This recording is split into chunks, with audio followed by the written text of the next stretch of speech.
Hi, I'm Amanda and welcome to The Hot Plate.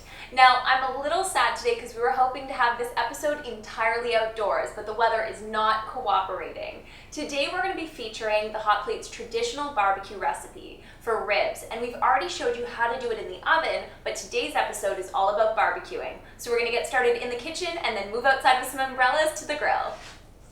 Let's start by mixing together our rub ingredients. This is going to give a ton of flavor to the ribs. We've got our light brown sugar, we've got some paprika, we've got our chili powder, a little bit of cumin to add a bit of earthiness to the dish. We've got our dried thyme to season it up with a little herbaceousness, our cayenne pepper for a bit of spice, and my favorite ingredient in this rub is our garlic powder.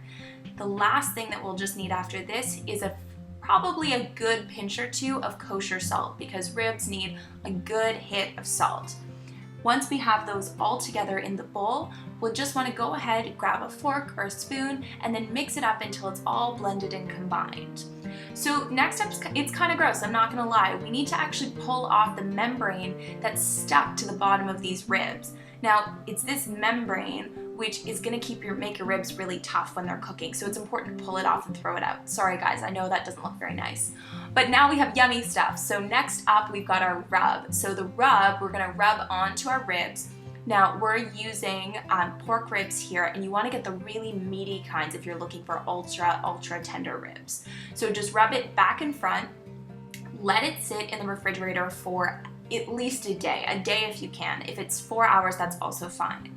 Once they've been rubbed and they've sat for a little while, for that day or so, we're going to put them onto tin foil. And now here you could use apple juice, Coke, you can even use just water, but we want to add a little bit because that's the liquid that's going to help our ribs steam in the package.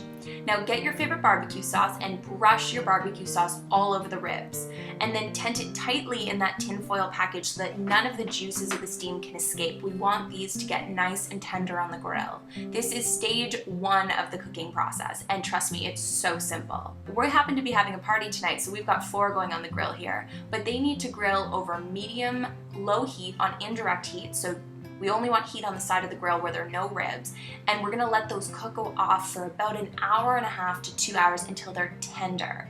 Once they're good to go, we're going to remove the tinfoil packages and place the ribs meat side down on the grill. Now again, this is indirect heat, but this is where we're going to get a bit of that char. Now before we finish grilling up, we need to make sure that we baste them again with that barbecue sauce we had earlier because we want to make sure that we lock in all the moisture to our ribs. We're going to let these cook for another half an hour, and then when we pop them off the grill, we are going to have these meaty, tender, amazing ribs. Just look at these. They are cooked to perfection. They've got beautiful color on the outside, and they are just falling apart. This is an amazing dish to serve guests and really not that hard to make at home.